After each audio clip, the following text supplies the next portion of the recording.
One of my favorite things to do in Europe is to just find a new city and get lost there. I usually have no plan, no tourist maps, no nothing.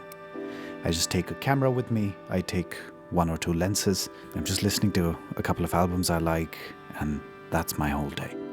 This time around I decided to visit Zurich with a 35mm f1.4 lens and a variable ND filter, and I was shooting wide open the entire time. And it was so much fun.